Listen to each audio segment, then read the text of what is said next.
on behalf of Environment Massachusetts, the statewide environmental organization. Today we are releasing a new report that documents the growth of key clean energy technologies over the past decade across the country and here in Massachusetts. I'm joined today by District 8 City Councilor Judith Grove, who is the chair of the City Council Subcommittee on Environment and Sustainability, Alex Keeley, partner at Select Energy, Eva Willens, Deputy Administrator at Metro West Regional Transit Authority, Sarah Scully, Public Relations Director of Metro West Regional Transit Authority, Ken Weiss, and Larry Stote of 350 Mass. I'll start with a few remarks outlining the key findings of the report and what it means for the prospect of a clean energy future. After that, I'll turn it over to speakers for brief comments, and then we'll take questions at the end.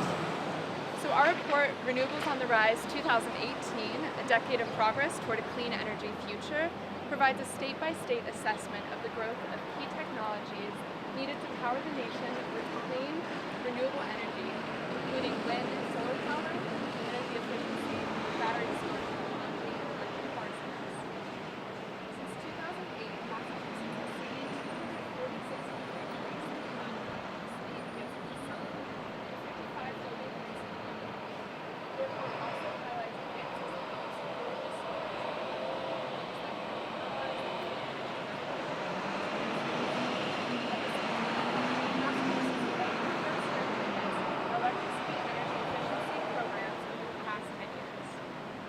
Every day, there's evidence that a cleaner, healthier economy powered by renewable energy is within our reach.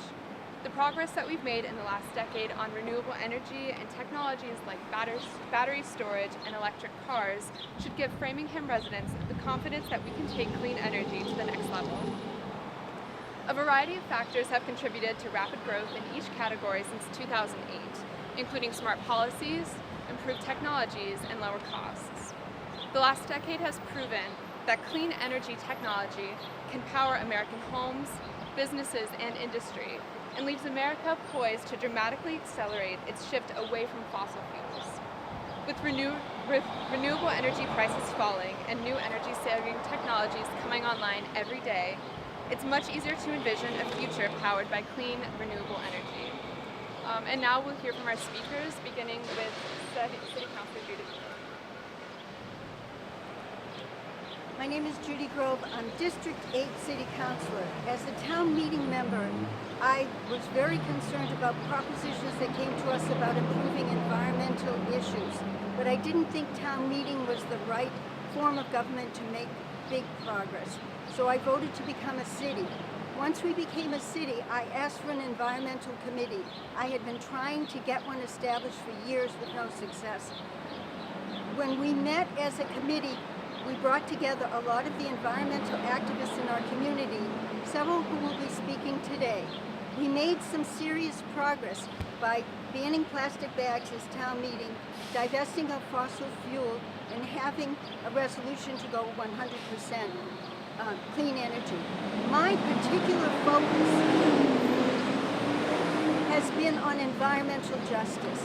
One of our neighborhoods is surrounded by polluted sites. There are over 500 of them in Framingham. This particular neighborhood has a polluted park, there's pollution near its school, and there's a 20-acre property that was a former gas plant, a good example of what happens with coal. Coal was converted to gas, and the byproducts, carcinogenic products like coal tar, creosote, tar, arsenic, were dumped into the land, and they still sit there. That property is under state scrutiny now. It's to be cleaned up, and what I would like to see is it turned into a solar farm. Also, as a member of the City Council, I'm on the Finance Committee, and we're going to be looking at automobile use.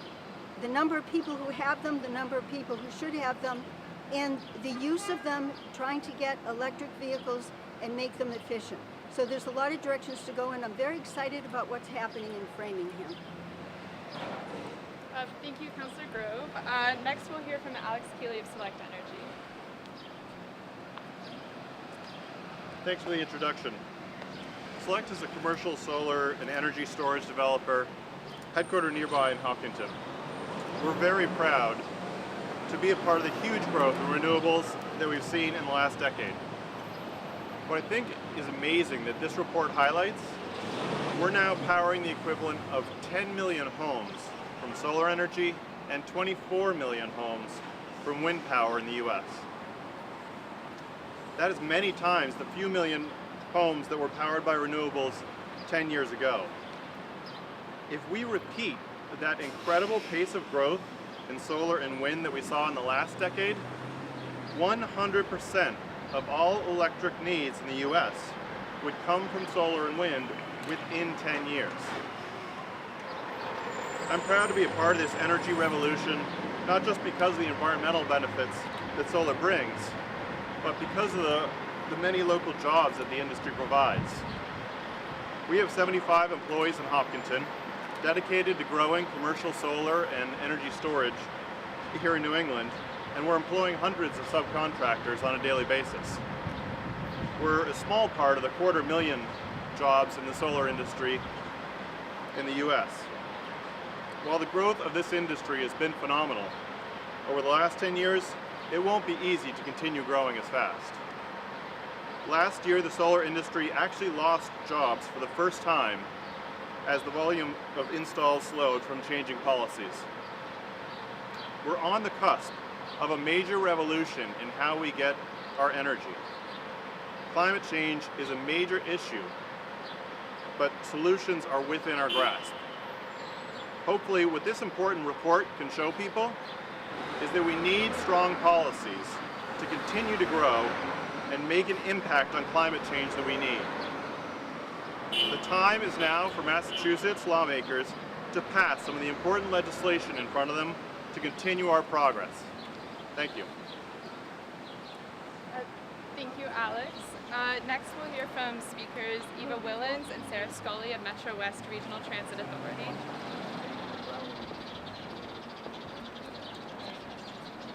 Hi. We were asked to speak today on some of the clean and renewable energy sources that the MWRTA is utilizing. I think I'd like to start with our facility. When we purchased the facility on Landon Ave in Framingham, the administrator decided not to tear the building down and bring it to the landfill, but the building had very good bones, so we built upon that. And once the building was completed, we wanted to make sure that clean energy was used. We outfitted with LED lighting throughout. We instituted a water reclamation system, both in the building for use with mostly used bathrooms in the building for our employees, and also we built a bus wash that has a water reclamation system as well. One of our big projects that we just completed was a compressed natural gas filling station on the site. Our goal, our 5-year capital goal for our vehicles is to have the whole fleet of fixed route buses powered by CNG. Currently we have 3 vehicles that are being tested on the road now that are powered by CNG, and our goal in 5 years is to have the whole fleet outfitted with CNG. We're currently doing a project, a solar canopy project at our facility. It not only will help with the maintaining of our vehicles, less machinery needed to use for removing snow in the winter, that kind of thing, but it also is going to be a minimum of supplying our facility with 60% of the electricity needed to power the facility. It could be more, we won't know until the panels are up, but the project should be completed by the fall, and we're hoping to actually expand upon that solar energy. Sarah? We also have what we call the intermodal hub, and so everyone knows that the use of public transportation is very environmentally friendly. It makes your carbon footprint quite significantly decreased than it would if everyone decided to use a vehicle. So at the hub located at the Framingham commuter rail station, we incorporate both commuter rail, local and intercity bus. We have the Amtrak that runs through. So we're trying to find other ways, including bike and ped, to incorporate all these different public transit modes into one area allowing people to, take things together versus all individual cars. We're also proud of our solar trash compactors that help us reduce our waste 5 times what it usually is. And it's all powered by solar. So, what better use for compacting trash than not having to pay anything to do so? And the other thing that we've been doing as well is a bike share program. So we're working along with the City of Framingham to be part of their overall bike share program that they're looking to do in the upcoming year. Again, we're really big on bike and ped. We work very closely with the bike local council that they have, and we're always looking for new and innovative ways to use other modes of transportation that don't use necessarily fossil fuels. Thank you. Thank you for speaking, Ken Weiss. And then last but certainly not least, we will hear from Larry Stote of 350 Minutes. Hello, my name's Larry Stote. I've been involved in the environmental movement here locally in Massachusetts for about 5 or 6 years. I want to address the political aspect of what's going on, especially here in Framingham. In April in 2017, we voted to become a city by a narrow margin. During that period, there was a window to get the issues of renewable energy and sustainability before the voters. We worked very hard to make sure that the issue was brought before all the prospective city councilors and the prospective mayoral candidates. That turned out to be very successful. The mayor included a sustainability coordinator in the budget, and the city council passed that budget with that included.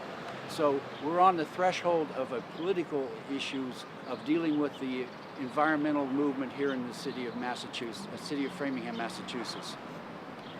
We're also in the middle of a fight with the legislature. We've been blessed to have Senator Spilka as one of our representatives, and as Chris Walsh, who unfortunately has passed away.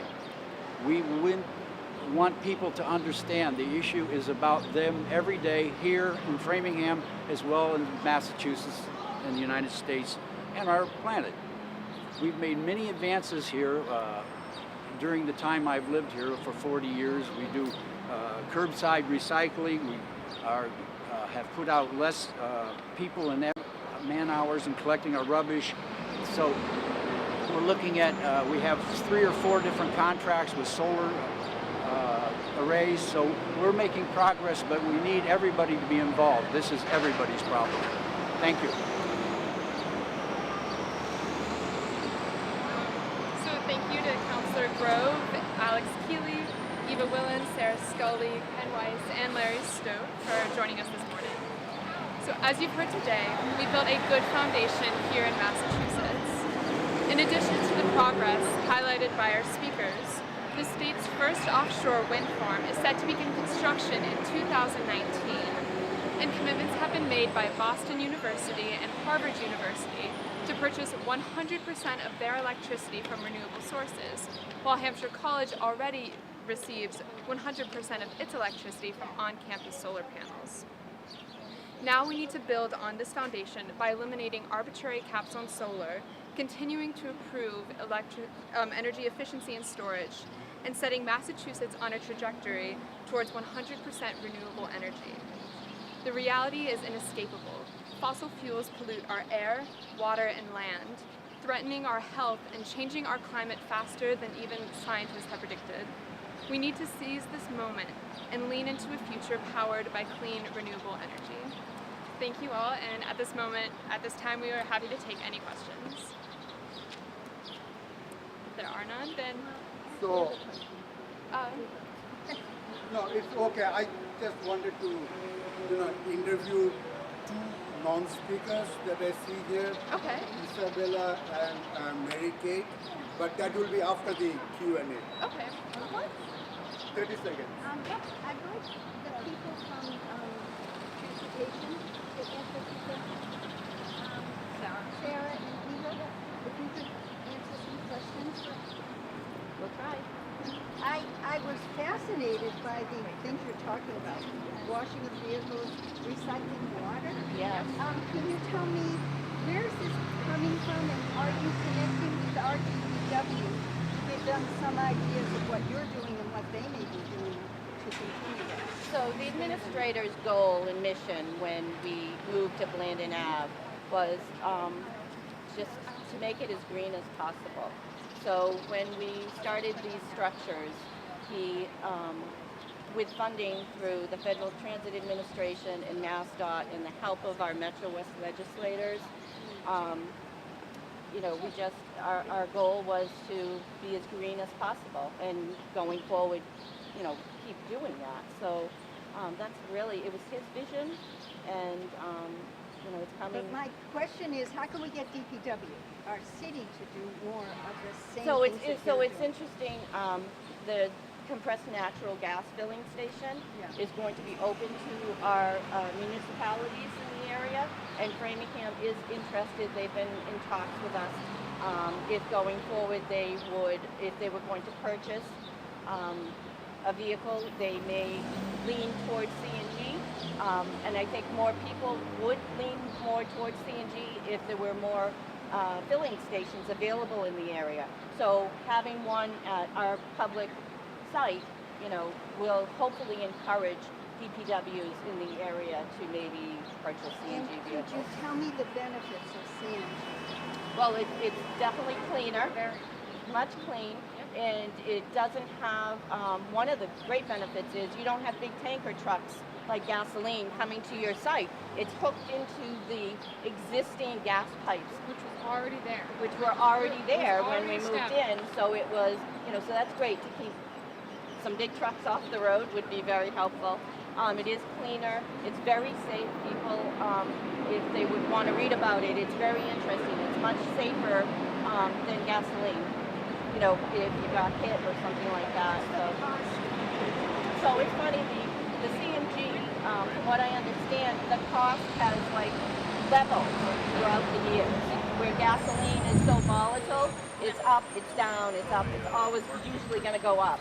And CNG stays basically at a level rate, so that was good too.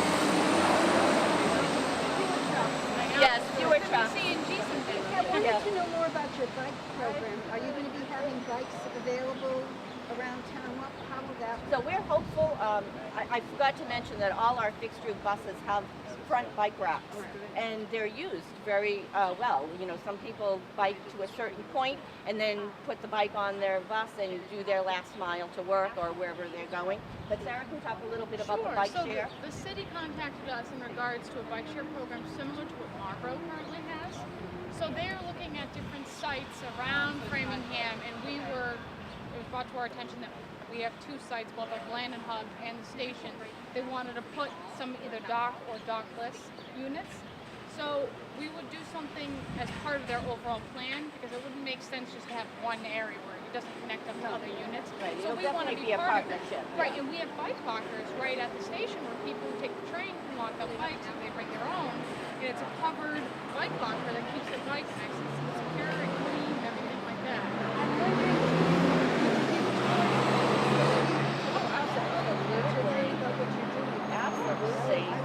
Just contact me anytime and we'll set something up. Yeah. It's all about, you know, regional transportation is not just a vehicle.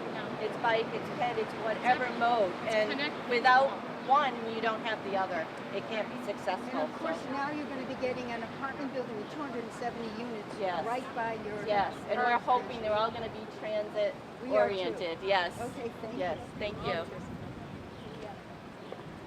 So, Isabella, if you could just come and Stand before the camera? Perfectly fine.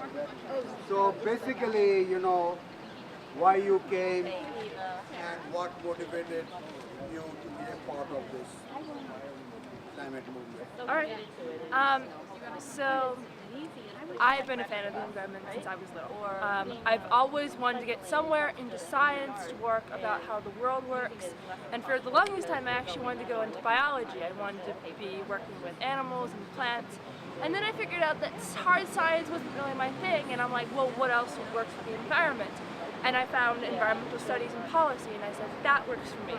The idea of combining both politics and policy with working with an area I love. And our planet is in danger, so the idea of finding ways to make more of our resources, especially our transportation, more energy efficient, I find absolutely imperative to be able to prevent an environmental disaster caused by the rapid expansion of climate change.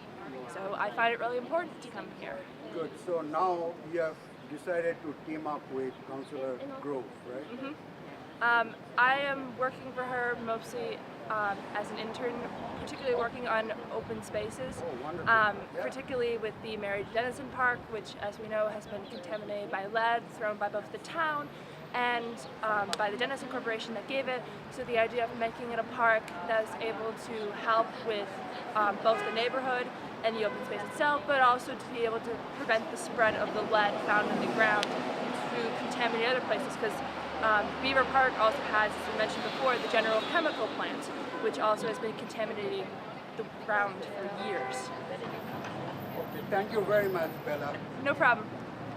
Mary, That's a tough act to follow. yeah, just, what made you come here and, this morning, Tuesday, busy schedule, so, Do you have a script you want me to read through? Okay. Hi, my name is Mary Kay Feeney. I'm a candidate for state representative for the 6th Middlesex District. I came out this morning because I believe that clean energy is very important to our future here in Framingham and in Massachusetts. It was very encouraging to hear this morning's report that Massachusetts is continuing to lead in clean energy with consumers using solar and clean jobs, green jobs. We need to expand our green job sector here in Massachusetts if we're going to continue to be a leader. And it's really great to listen to all of the progress that's being made, especially also listening to people from the MWTRA, because talking about the bus system here in Framingham and the things that they're doing to make sure that they're using clean energy for their buses and for that transportation system that's so important here to this community. And they were talking about the bike share program that's hopefully coming to Framingham this year. I'm looking forward to all the developments that we make so that we can continue to be a leader, and this was a great morning to listen to this report. thank you very much, Mary. Thank you.